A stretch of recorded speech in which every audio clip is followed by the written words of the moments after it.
الحمد للہ نحمده ونصلي على رسوله الكريم وعلى آله وأصحابه ومن تبعهم بإحسان إلى يوم الدين أما بعد اللهم انفعنا بما علمتنا وعلمنا ما ينفعنا وارزقنا علما تنفعنا به آمین۔ پچھلے درس میں سورہ الفاتحہ کی ابتدائی 2 آیات کا معنی اور اس کا مفہوم اور تفسیر بیان کی گئی تھی۔ آج انشاءاللہ تیسری آیت کریمہ سے متعلق کچھ باتیں دیکھیں گے۔ تیسری آیت کریمہ سورہ فاتحہ کی ہے مالک یوم الدین، جس کے معنی کا ترجمہ عام طور سے کیا جاتا ہے بدلے کے دن کا مالک۔ تو گویا یہ بتایا گیا کہ تمام قسم کی تعریف اللہ کے لیے ہے، جس کا پہلا تعارف یہ ہے کہ وہ سارے جہان کا رب ہے، پھر بڑا رحم والا ہے اور رحم کرنے والا ہے۔ تو تیسری بات یہ معلوم ہوئی کہ وہ بدلے کے دن کا مالک ہے۔ تو مالک یہ اللہ کی ایک اور صفت ہے، لفظ جلالہ کی صفت ہے۔ مالک لفظ جلالہ کس کو کہا گیا ہے؟ اللہ لفظ کو۔ اللہ لفظ کو کیا کہا جاتا ہے؟ لفظ الجلالہ۔ کیا کہا جاتا ہے؟ لفظ الجلالہ، لفظ جلالہ اس کو عام طور سے کہتے ہیں۔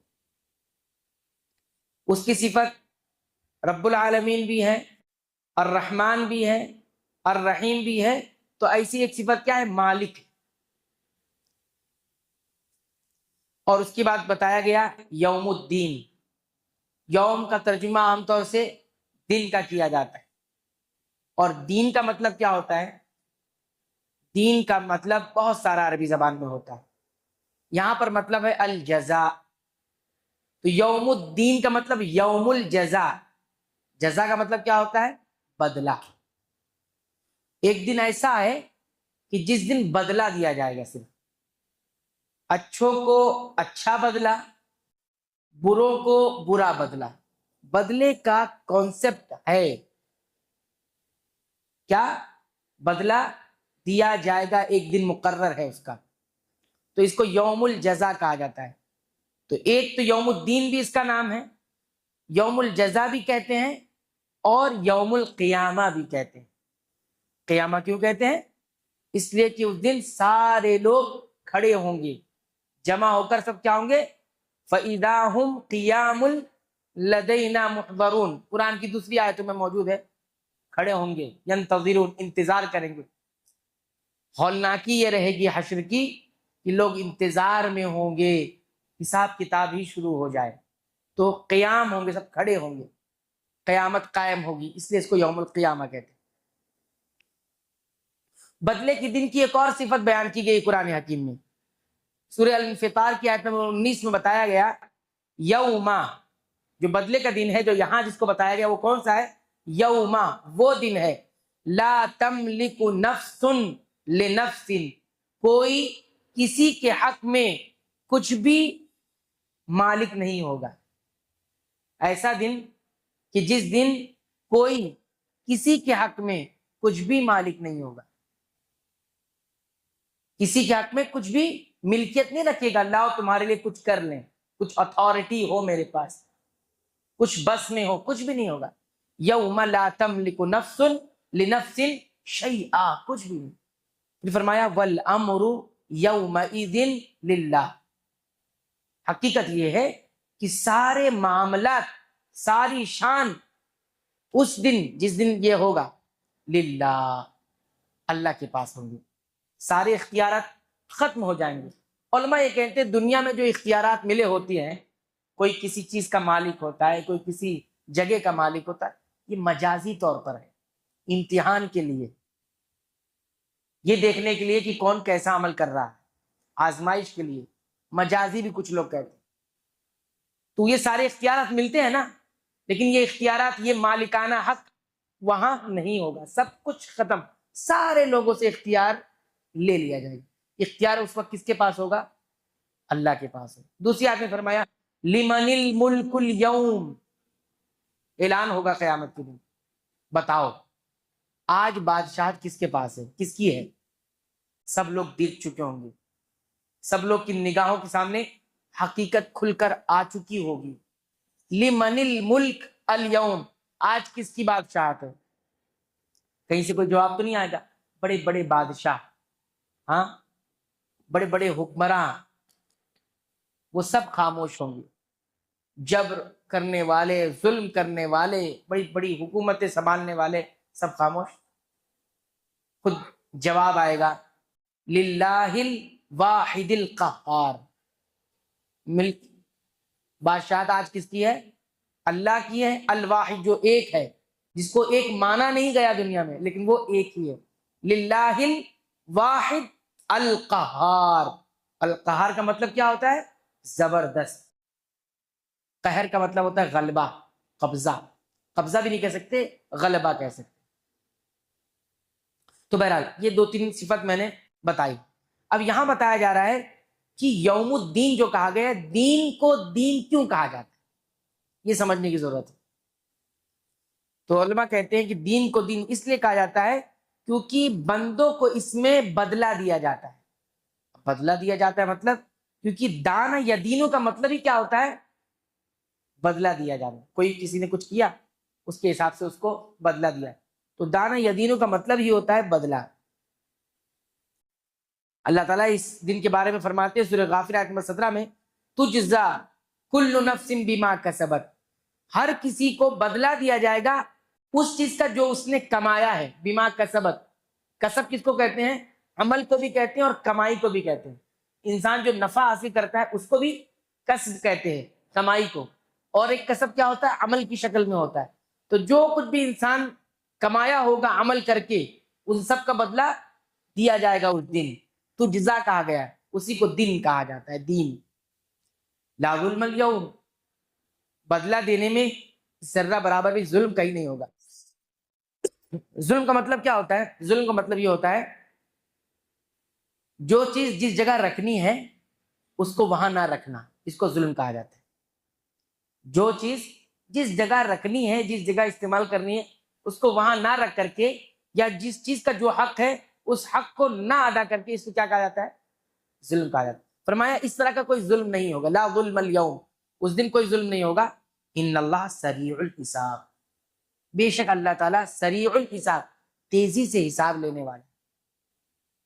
سوچو، ہم کو اگر ایک آدمی کا حساب لینے کے لیے کہہ دیا جائے، ایک فرد کا اور ایک ہی دن کا، کتنا وقت لگے گا؟ ایک ہی شخص کا اور ایک ہی دن کا حساب لے پائیں گے؟ نہیں ہو پائے گا، لیکن سب کا حساب ہوگا، یہ اللہ تعالیٰ کی شان ہے۔ بہرحال اب دیکھیں یہاں پر، تو ایک معنی دین کا کیا ہوتا ہے؟ دین کا، یوم الدین کا بدلہ، اور دین کا کچھ اور معنی بھی ہوتے ہیں۔ ایک معنی دین کا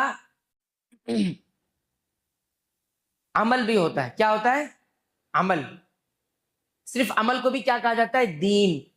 دیکھیے اللہ تعالیٰ فرماتے ہیں سورہ الکافرون میں، جو ہم پڑھتے ہیں نا، لکم دینکم ولی دین، ہے نا، لکم دینکم، تمہارے لیے تمہارا دین ہے، مطلب تمہارے لیے تمہارا عمل ہے، ولی دین، اور میرے لیے میرا عمل ہے۔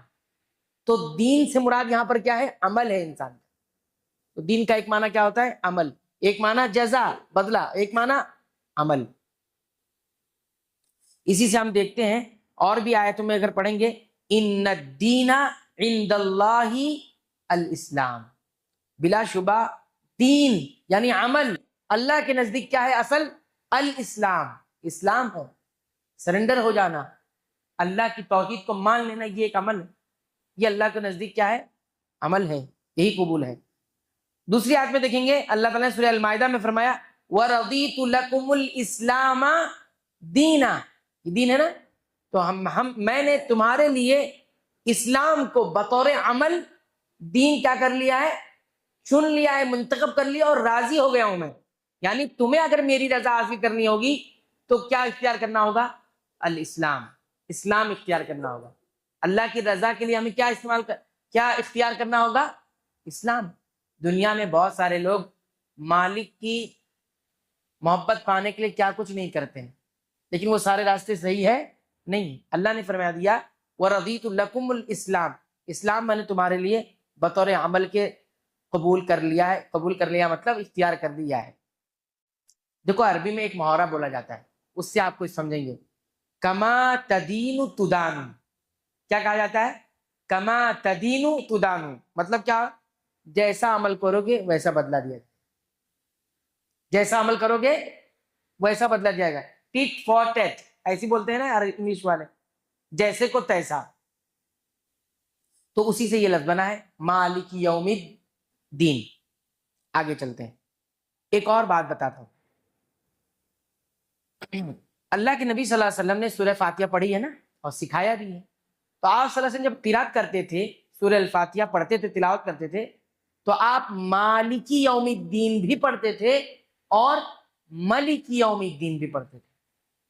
ٹھیک ہے، اتنی بات یاد رہے گی، مالکی یوم الدین بھی پڑھتے تھے اور ملکی یوم الدین بھی پڑھتے تھے، ملک بھی اور مالک بھی، اور دونوں بالکل صحیح سند سے ثابت ہے دونوں قراتیں۔ لیکن اب یہاں دیکھنا ہے کہ ہم کو پڑھنا کیا ہے، دونوں پڑھ سکتے ہیں کہ کوئی ایک پڑھنا ہے؟ علماء یہ کہتے ہیں کہ دونوں میں سے جو چاہے وہ تلاوت کر سکتے ہیں۔ آپ ملکی یوم الدین بھی پڑھ سکتے ہیں اور مالکی یوم الدین بھی پڑھ سکتے ہیں۔ علماء یہ اجازت اس کے لیے دیتے ہیں جو دونوں کا معنی سمجھتا ہو، ورنہ وہ پڑھے گا نہیں، کیونکہ معنی نہیں سمجھ کے پڑھے گا تو درست نہیں ہے اس کے لیے۔ ٹھیک ہے، تو اب اس طرح ترجمہ ہوگا مالکی یوم الدین، بدلے کے دن کا مالک، اور ملکی یوم الدین، بدلے کے دن کا بادشاہ۔ ملک اور مالک میں ابھی مفصل ہم انشاءاللہ دیکھیں گے، ابھی یہاں سے اس کو پڑھیں گے کیسے وہ دیکھتے ہیں۔ تو اب اس میں سے بہتر کون سا پڑھنا ہے یہ دیکھنا ہے۔ کچھ علماء یہ کہتے ہیں کہ ہم جو ہے مالکی یوم الدین ہی پڑھیں، ملک چھوڑ دیں۔ کیا کہتے ہیں؟ صرف مالکی یوم الدین پڑھیں۔ ان کی دلیل کیا ہے؟ ان کی دلیل یہ ہے کہ جب ہم مالکی یوم الدین پڑھیں گے تو میم کے ساتھ الف ملائیں گے۔ کیا ملائیں گے؟ الف، مالکی یوم الدین، تھوڑا کھینچ کے پڑھنا ہوگا۔ تو جب ایک الف ہم نے بڑھا دیا تو ہم کو کتنا اجر مل جائے گا؟ اگر صرف مالک کہیں گے تو 4 نا، مالکی، تو 4 اجر ملتا نا، اور وہ 40 کے برابر ہو جائے گا۔ لیکن ملک پڑھیں گے تو کتنا حرف ہو جائے گا؟ 3 ہوگا، ملکی یوم الدین، تو کتنا اجر ملا؟ 3 ملا۔ تو کچھ علماء نے یہ بات کہی کہ ملک نہ پڑھا جائے، کیونکہ زیادہ نیکی لینا ہے تو مالکی پڑھا جائے۔ ٹھیک، کچھ علماء کی رائے۔ لیکن صحیح بات کیا ہے؟ صحیح بات یہ ہے دونوں پڑھا جائے گا۔ کیا ہے؟ دونوں پڑھا جائے گا۔ لیکن کبھی دونوں کا مطلب یہ نہیں کہ ایک ہی آیت ایک ہی تلاوت میں آپ دونوں پڑھیں، ایک بار پڑھیں مالک یوم الدین، پھر دوسری بار پڑھیں مالک یوم الدین، ایسا نہیں مراد۔ مراد یہ ہے کبھی آپ مالکی یوم الدین پڑھیں اور کبھی آپ ملکی یوم الدین پڑھیں۔ ٹھیک، اچھا، اب یہ صحیح بات کیوں ہے ایسا؟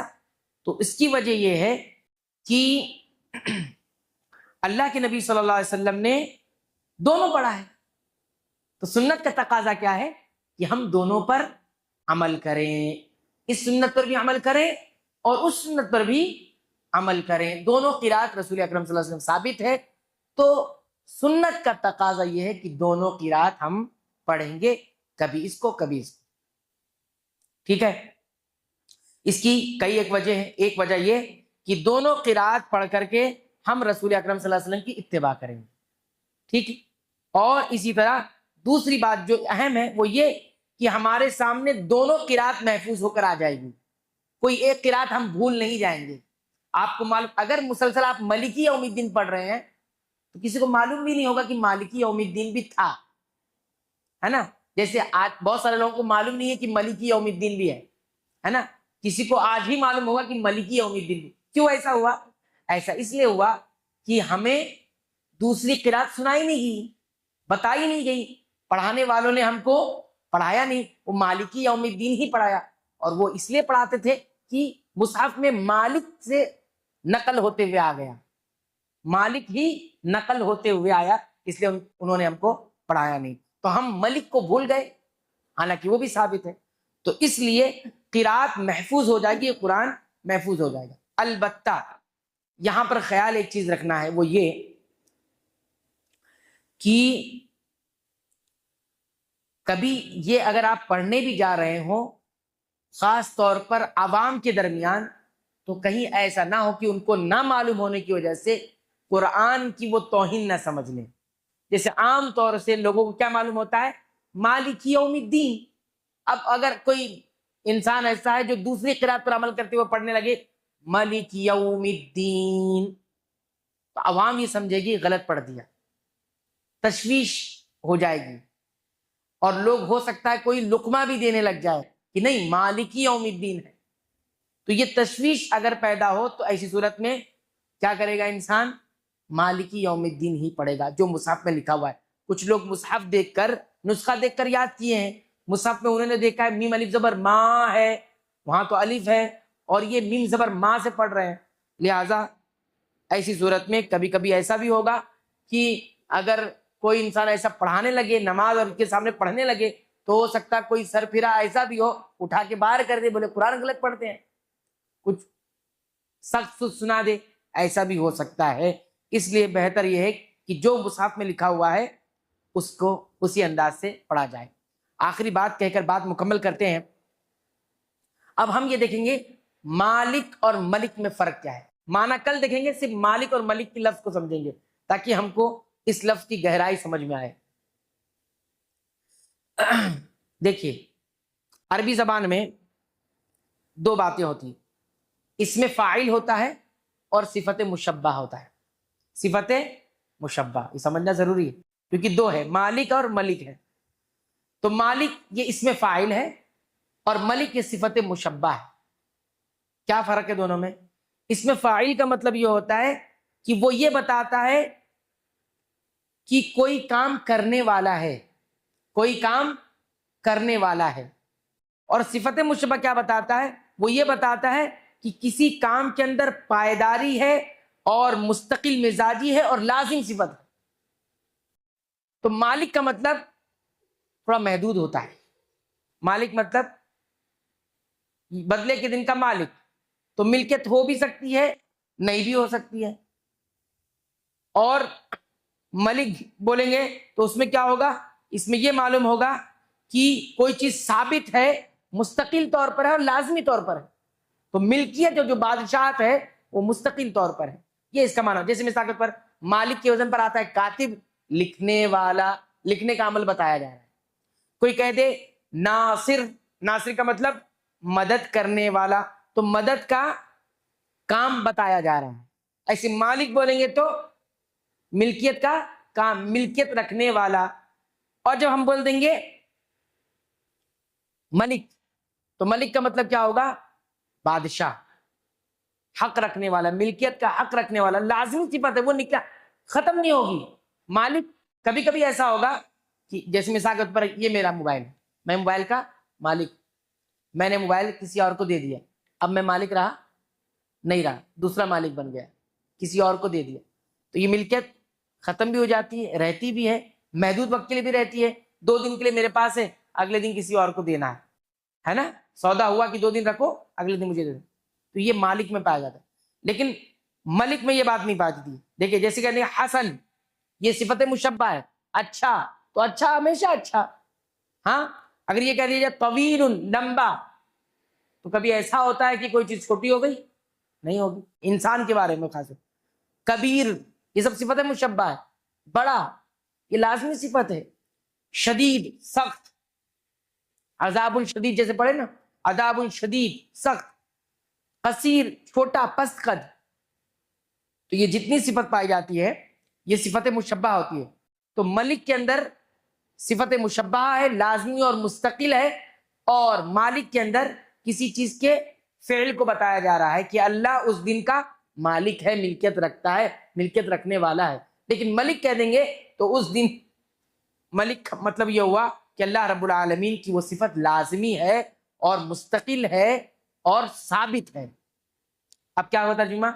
ملک یوم الدین، بدلے کے دن کا بادشاہ، اور مالک یوم الدین بدلے کے دن کا مالک. پہلے تو ہم نے یہ دیکھا تھا کہ دونوں کو پڑھا جا سکتا ہے، مالک بھی اور ملک بھی، کیونکہ نبی کریم صلی اللہ علیہ وسلم نے دونوں انداز سے پڑھا ہوا ہے. مالک اور ملک میں فرق ہے. مالک کا مطلب مالک، ملک مطلب بادشاہ عام طور سے ہم کہتے ہیں، لیکن کچھ فرق ہے. بنیادی طور پر 3 فرق ہم یہاں پر بتائیں گے تاکہ جب ہم مالک یا ملک پڑھیں تو وہ معنی ہمارے ذہن و دماغ میں ہو، تو تاکہ اس کو پڑھنے میں ہمیں جو ہے لذت محسوس ہو اور اس کی معرفت ہو ہمارے سامنے.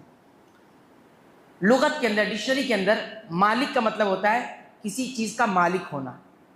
کسی چیز کا مالک یعنی جس کے پاس ملکیت اور تصرف کا حق ہو. جیسے کوئی چیز انسان کی ہے کہ میں اس کا مالک ہوں، مطلب یہ ہے کہ یہ میری ملکیت ہے، ٹھیک ہے، اور ساتھ ہی ساتھ میں اس کا تصرف کا حق رکھتا ہوں. تصرف کا مطلب کہ جیسے چاہے ویسے اس کو استعمال کر سکتا ہوں. تو کسی چیز کا اپنے پاس رکھنا، مالک ہونا، اور اس میں تصرف کا، استعمال کا حق رکھنا، اس کو کیا کہا جاتا ہے؟ مالک کہا جاتا ہے اس ڈکشنری کے اندر. اور ملک کس کو کہتے ہیں؟ ملک کہتے ہیں بادشاہ کو، جس کے پاس حکومت ہو اور حاکمیت کا اختیار ہو. کسی کو حکم دے سکتا ہے، کسی کو روک سکتا ہے، کسی کو کوئی کام کرنے کے لیے کہہ سکتا ہے. تو یہ ملک کا مطلب ہوتا ہے، جس کو بادشاہ عام طور سے کہتے ہیں. تو اس لیے کہتے ہیں کہ مالک الناس نہیں کہا جاتا ہے. مالک الاشیاء تو کہا جاتا ہے کہ چیزوں کا مالک ہے، لیکن ملک الاشیاء نہیں کہا جاتا، چیزوں کا بادشاہ نہیں کہا جاتا.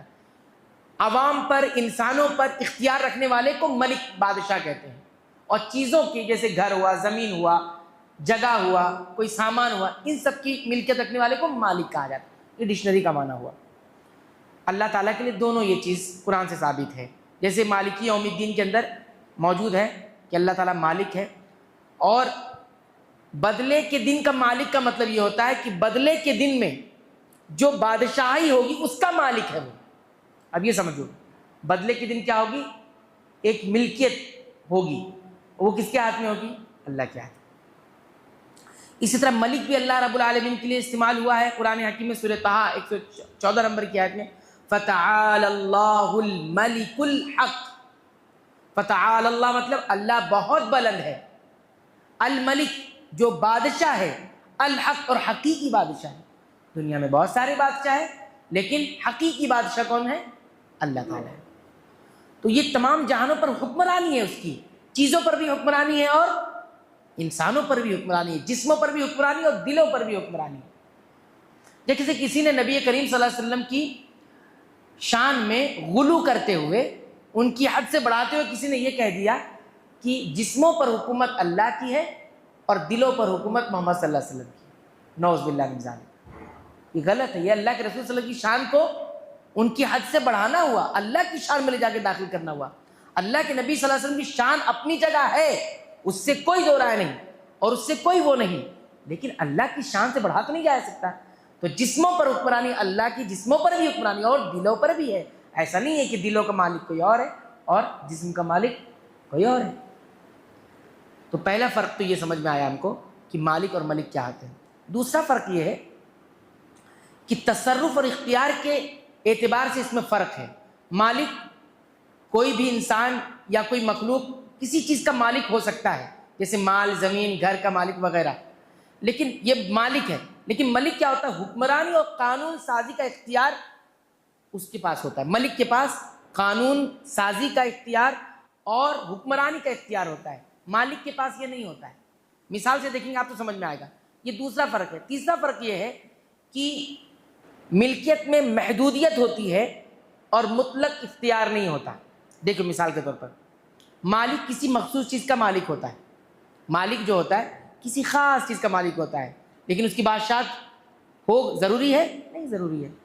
انسان بہت ساری بڑے بڑے پراپرٹی والے ہوتے ہیں، لوگ مالک ہوتے ہیں، لیکن کیا بادشاہ بھی ہوتے ہیں؟ وہ نہیں ہوتے، ضروری نہیں بادشاہ ہونا ہے۔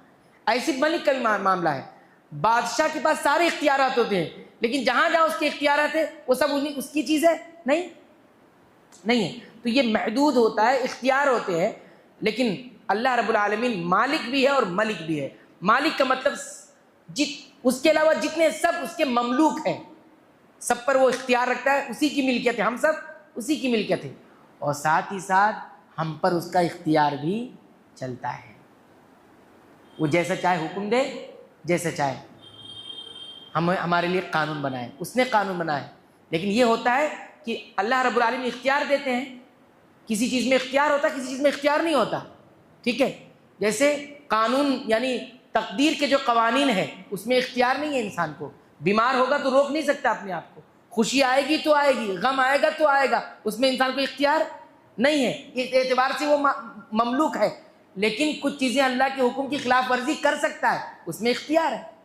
جیسے نماز پڑھنے کے لیے کہا جائے گا تو کچھ لوگ کریں گے، کچھ لوگ نہیں کریں گے، یہ اختیار ہے انسان کو، اسی لیے امتحان ہے نا، یہ اس میں اللہ نے اختیار دے رکھا ہے۔ تو یہ مالک اور ملک کا فرق جو ہے یہ بتایا گیا۔ مثال میں دیکھیے، ایک شخص اپنی زمین کا مالک ہو سکتا ہے لیکن وہ ملک کا ملک یعنی بادشاہ نہیں ہو سکتا۔ ایسے ہی ایک بادشاہ ملک کا ملک یعنی بادشاہ تو ہو سکتا ہے، لیکن ضروری نہیں کہ ملک کی تمام وسائل اور تمام چیزوں کا وہ مالک بھی ہو، لیکن اللہ تعالیٰ دونوں ہے، مالک اور ملک دونوں ہیں۔ آگے چلتے ہیں، دوسری بات یہ دیکھیں گے ہم لوگ کہ اللہ رب العالمین کے بارے میں یہ بتایا گیا، تیسری انٹروڈکشن، تیسرا تعارف ہمیں اللہ کے بارے میں کیا ملا کہ وہ رب العالمین ہے، رحمان ہے، رحیم ہے، اور کیا معلوم ہوا؟ وہ مالک ہے یا ملک ہے۔ کوئی سوال یہ کر سکتا ہے کہ اللہ تعالیٰ تو ہر چیز کا مالک ہے، صرف یہاں بدلے کے دن کا مالک کیوں کہا گیا ہے نا؟ سوال ہو سکتا ہے کہ بدلے کے دن کا مالک اور باقی دنوں کا مالک نہیں، پوچھ سکتا ہے نا کوئی؟ جواب کیا ہوگا؟ جواب یہ ہے ہر دن کا وہ مالک ہے، دنیا میں جو دن چلتے ہیں اس کا بھی مالک ہے، لیکن خاص طور پر بدلے کے دن کا مالک ہے۔ اس کی وجہ یہ ہے کہ اس دن، کس دن؟ بدلے والے دن، اس کی جو سلطنت ہے، اس کی جو بادشاہت ہے، اس کی جو ملکیت ہے، وہ دنیا کے بالمقابل میں زیادہ ظاہر ہوگی، ہے نا؟ کبھی کبھی کوئی چیز زیادہ ظاہر ہوتی ہے تو ہم اس کو ذکر کرتے ہیں، زیادہ ہائی لائٹ کرنا ہوتا ہے، اس لیے ذکر کرتے ہیں ہم لوگ، اس لیے بتاتے ہیں اس کو۔ بہت ساری چیزیں رکھی ہوئی ہیں نا، بہت ساری چیزیں رکھی ہوئی ہیں، سب کا مالک ایک ہی ہے، سب چیزیں میری ہے، لیکن آدمی بطور خاص کیا بولتا ہے؟ یہ میری ہے، بولتا ہے کہ نہیں بولتا ہے؟ ایک اسلوب ہے بولنے کا، حالانکہ سب چیز اس کی ہے، لیکن بولتا ہے یہ میری ہے، کوئی اسپیشل ہے، کوئی خاص ہے، اس لیے بولتا ہے یہ میری، یہاں چھونا نہیں، باقی چیزوں کو دیکھ سکتے ہو، ہے نا؟ یعنی ایک خاص بتانے کے لیے۔ تو ایسے ہی دنیا میں دیکھو اللہ تعالیٰ اختیار دے رکھا ہے، آج بہت سارے لوگ مالک کہلاتے ہیں، ملک کہلاتے ہیں، بادشاہ کہلاتے ہیں، لیکن اس دن کوئی اختیار نہیں ہوگا۔ آج اختیار ہے نا، اس دن بالکل اختیار ختم ہو جائے گا، کوئی بول نہیں سکتا ہے۔ بولو ابھی سوچو ذرا، اگر سفارش کرنی بھی ہے کسی کو نا تو پہلے اللہ کی اجازت لینی پڑے گی خود، یعنی میں سفارش کر سکتا ہوں، اجازت لینی پڑے گی، اور اجازت ملے گی جب، اور جس کے بارے میں سفارش کرنا ہے اس کے بارے میں بھی اجازت، کیا اس کی میں سفارش کر سکتا ہوں؟ سارا اختیار بند ہو جائے گا۔ یعنی قرآن اگر آپ پڑھیں، سورہ نبا پڑھیے، سورہ نبا میں کیا بتایا؟ سورہ نبا میں ان للمتقین مفازا حدائق واعنابا وکواعب اترابا، آگے کیا ہے؟ لا يتکلمون الا من اذن له الرحمن وقال صوابا، سب خاموشی ہوں گے، لا يتکلمون، کوئی بات نہیں کر سکے گا، الا من اذن، مگر وہی جن کو اجازت دی جائے گی، جس کو اللہ اجازت دے گا، اور وہ بھی کتنا؟ وقال صوابا، جب درست بات بولے گا جبھی۔ خود رسول اکرم صلی اللہ علیہ وسلم کے بارے میں ہم جانتے ہیں کہ سفارش کریں گے نا، لیکن سفارش بھی یوں ہی نہیں مل جائے گی آپ صلی اللہ علیہ وسلم کو۔ آپ صلی اللہ علیہ وسلم کتنے دنوں تک سجدے میں پڑے رہیں گے، اور وہ حمد و تعریف کریں گے اللہ کی جو پہلے کبھی نہیں کی۔ اللہ خصوصی تعریف کے کلمات سکھائیں گے آپ صلی اللہ علیہ وسلم کو، ڈالیں گے ان کے اوپر، ان کے ذریعے وہ اللہ کی تعریف بیان کرتے جائیں گے۔ پھر جا کے کیا ہوگا؟ پھر اللہ تعالیٰ کہیں گے اٹھائیے سر، ارفع راسک، سفارش کریے، سفارش قبول کی جائے گی، مانگیے دیا جائے گا۔ تو یہ اتنے اللہ کی، جب اللہ کی تعریف کرنے کے بعد اللہ اجازت دیں گے، یہ ہے۔ تو یہی اس کا معنی ہے کہ اس دن جو ہے ساری اختیار اللہ کے ہی ہاتھ میں ہوں گے۔ اتنی ہولناکی وہاں ہوگی کہ انبیاء جو سب سے افضل ترین مخلوق ہے، ان کا اس دن کیا کہنا ہوگا؟ اللہم سلم، اللہم سلم، ہمیں بچا لو، ہمیں محفوظ رکھو، ہمیں، انبیاء کہہ رہے ہوں گے اس وقت۔ تو یہ سارے باتیں جو ہے یہ بتاتی ہے کہ اس دن ملکیت کسی کے ہاتھ میں نہیں ہوگی، کسی کے اختیار میں نہیں ہوگی، صرف اللہ کے ہاتھ میں ہوگی۔ تو یہاں جا کر یہ آیت کریمہ مکمل ہوتی ہے۔ اس آیت کریمہ سے ہمیں چند ایک بات معلوم ہے۔ ایک بات تو یہ معلوم ہوتی ہے کہ آخرت کے دن پر ایمان رکھنا ہے۔ مالک یوم الدین سے کون سی بات معلوم ہوئی؟ آخرت کا دن ہے، ایک دن ہے جس میں بدلہ دیا ہے، نمبر ایک۔ نمبر دو، اس بات پر بھی ایمان رکھنا ہے کہ جو کچھ اعمال ہم کرتے ہیں اس کا بدلہ ہوگا۔ یہ دوسرا بات ہے اس کے اندر سے معلوم ہوتی ہے، ٹھیک؟ ایک تو وہ دن ہوگا، دوسرا اس دن کے بعد کیا ہوگا؟ اس دن میں بدلہ ہمارے اعمال کا ہوگا، یعنی جو کچھ بھی ہم نے کیا ہے اس کا حساب کتاب دینا ہوگا، اور اچھا برا جو بھی ہوگا اس کا بدلہ ملے گا۔ تیسری بات جو معلوم ہوتی ہے، غور سے سنیے، وہ یہ کہ یہ جو بدلہ لینے والا اور دینے والا ہے وہ کون ہوگا؟ اللہ۔ یہ مالک یوم الدین سے یہ تیسری بات معلوم ہو رہی ہے، ٹھیک؟ کہ ایک تو دن ہوگا وہ، اس پر ایمان رکھنا ہے، دوسرا دن میں اس دن کیا ہوگا؟ بدلوں کے اعمال کا بدلہ ملے گا، دیا جائے گا، اور تیسرا یہ کرنے والا کون ہوگا؟ اللہ ہی ہوگا، کوئی نہیں ہوگا۔ یہ اللہ کی حکمت ہے کہ وہ فرشتوں کو اپنی حکمت کے تحت حساب کتاب جو بھی ہے وہ لگایا ہوا، لیکن اصل کون ہے؟ اللہ تعالیٰ ہے۔ اس لیے مالک یوم الدین کہیں وہاں پہ فرشتوں کا ذکر نہیں ہے۔ سورہ فاتحہ ہمیں بتاتی ہے کہ بدلہ دینے والا کون ہے؟ اللہ ہے۔ لہذا انسان کو چاہیے کہ اس آیت کریمہ میں اس بات پر ابھارا گیا ہے انسان کو کہ وہ اس دن کے لیے عمل کرے جس دن عمل کرنے والوں کو ان کا بدلہ دیا جائے گا۔ یہاں جیسے بھی رہو، کہتے ہیں نا مال میں جب جاتا ہے انسان تو کیا ہوتا ہے، اس کے پاس ایک ٹوکری ہوتی ہے، ایک بکٹ ہوتا ہے، اور سامان لگے ہوتے ہیں، اختیار ہوتا ہے جتنا آپ کو لینا ہے لے لو، ٹوکری بھر لو، بکٹ بھر لو، لیکن یاد رکھو کاؤنٹر پہ آنا ہے اور بل بھی پے کرنا ہے۔ کاؤنٹر پہ آ کے بل پے کرنا ہے، اختیار آپ کو جتنا لینا چاہو۔ تو یہاں جیسے چاہو ویسے زندگی گزارو، کاؤنٹر ہے وہ بتا رہا ہے کہ آپ کو اس کا حساب کتاب دینا ہے۔ دنیا کی یہ چھوٹے چھوٹے معاملات ہمیں بتاتے ہیں کہ مالک یوم الدین ہے، یوم الدین ہے ہر جگہ، آخر میں حساب کتاب ہے، کوئی بھی چیز آپ لے لو، ایسا نہیں ہے کہ کوئی چیز کرو حساب کتاب نہیں ہے۔ تو یہ ہو گئی ہماری آیت، الحمدللہ 3 آیتیں مکمل ہو گئی۔ انشاءاللہ آئندہ درس میں ہم ایاک نعبد و ایاک نستعین کی تفسیر، اس کا معنی مفہوم دیکھیں گے۔ اللہ تعالیٰ سے دعا ہے رب العالمین تو ہمیں قرآن حکیم کی پابندی سے تلاوت کی توفیق عطا فرما، اس کو سمجھ کر پڑھنے کی توفیق عطا فرما، اس پر غور کرنے کی توفیق عطا فرما، اس کے مطابق اپنا عقیدہ، ایمان، اعمال، اخلاق، کردار بنانے سنوارنے کی توفیق عطا فرما۔ اے اللہ قرآن حکیم کو ہمارے دلوں کی بہار بنا دے، قرآن حکیم کو ہمارے سینوں کی روشنی بنا، قرآن حکیم کو ہمارے تمام غموں کا علاج اور مداوا بنا۔ اے اللہ تو ہمیں بخش دے، ہمارے والدین کو بخش دے، تمام مسلمانوں کو بخش دے۔ اے اللہ جو بیمار ہیں ان کو شفا عطا فرما، جو قرض دار ہیں ان کے قرض کی ادائیگی کی سبیل پیدا فرما، جو بھٹک گئے ہیں ان کو راہ دکھا دے، جو ہدایت پر ان کو ہدایت عطا فرما رب العالمین، جو ہدایت پر ان کو استقامت عطا فرما، جو استقامت پہ رب العالمین کی نیکیوں کو قبول فرما، لغزشوں کو معاف فرما رب العالمین۔ جو لوگ اس دنیا سے جا چکے ہیں رب العالمین ان کی مغفرت فرما دے، ان کی لغزشوں کو معاف فرما دے، ان کی چھوٹی بڑی تمام نیکیوں کو قبول فرما لے رب العالمین۔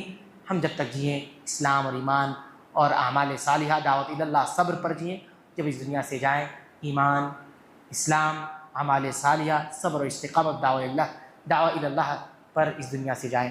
آمین۔ وآخر دعوانا الحمدللہ رب العالمین۔